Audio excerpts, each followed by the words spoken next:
શ્રી રામ. મેઘનાદને વીરઘાતી નામની શક્તિ લાગવાથી લક્ષ્મણજી મૂર્છિત થઈને પડી જાય છે. એવી વખતે ભગવાન રામ લક્ષ્મણના મસ્તકને ખોળામાં લઈને વિલાપ કરે છે કે રામોને રોવણ હાર રોતા ને રાજી કરે, એ વાયલપના વ્યવહાર હવે રોઈ બતાવે રામજી.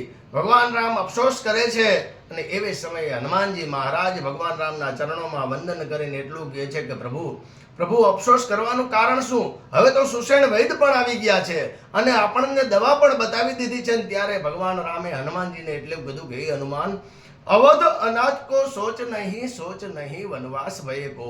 મારા વગરની અત્યારે અયોધ્યા અનાથ છે એનો મને અફસોસ નથી. 14 વર્ષનો મને વનવાસ મળ્યો એનો પણ મને અફસોસ નથી. અવધ અનાથ કો સોચ નહીં વનવાસ ભય કો. પિતુ મરને કો સોચ નહીં સીત હરણ ભય કો. મારા પિતાનું અવસાન થયું એનો મને અફસોસ નથી. સીતાનું હરણ થયું એનો પણ મને અફસોસ નથી. તો લક્ષ્મણ શક્તિ કો સોચ નહીં સદાસન રાજ ભય કો. લક્ષ્મણની શક્તિ લાગી એનો મને અફસોસ નથી. તો 14 વર્ષ પૂરા કરી અયોધ્યા જઈશ ને એક ચક્રી શાસન મળશે અયોધ્યાનું એનો પણ મને અફસોસ નથી, કદાચ ન મળે તો સોચ મેં સોચ એ તો જ ભયો કે વિભીષણ બાઈ ગ્રહે કો.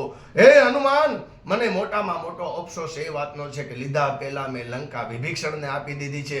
અને જો સવારનો સૂર્યોદય થાય અને જડીબુટી લઈને તમે આવો નહીં અને ન આવવાથી આ લક્ષ્મણ બેઠો ન થાય તો એની સાથે ચિતામાં મારે બળી મરવું પડે ને રઘુકુલ રીત સદા ચલી આઈ પ્રાણ જાય અરુ બચન ન જાય.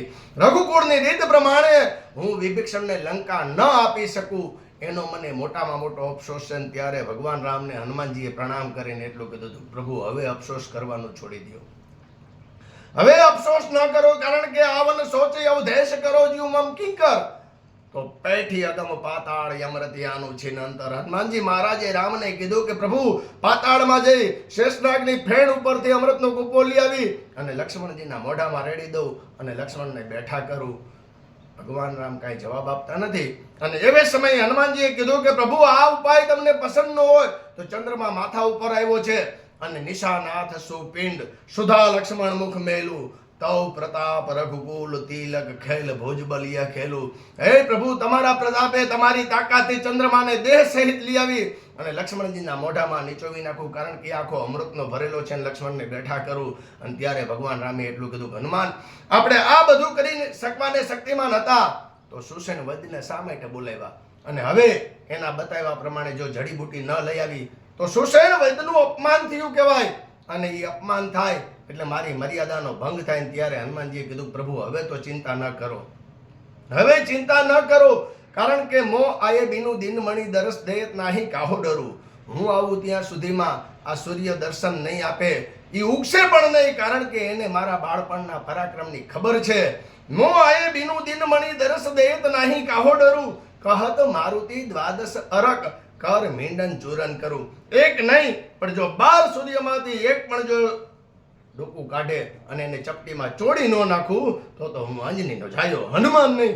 અને હનુમાનજી મહારાજે ભગવાન રામને એમ કીધું કે હવે તમે ચિંતા છોડી દો અને રામની ટેક રાખવા માટે, રામનું વચન રાખવા માટે હનુમાનજી મહારાજ દ્રોણાચર પર્વત ઉપરથી એ જડીબુટી લઈ આવી, એનો રસ પાવાઈ અને લક્ષ્મણજીની મૂર્છા વાળી અને રામનું કામ કર્યું. એવા હનુમાનજી મહારાજની આજે હનુમાન જયંતિ આવી રહી છે. ત્યારે હનુમાનજી મહારાજના ચરણોમાં કોટી કોટી વંદન કરી અને મારી વાણીને વિરામ આપું છું. જય શ્રી રામ.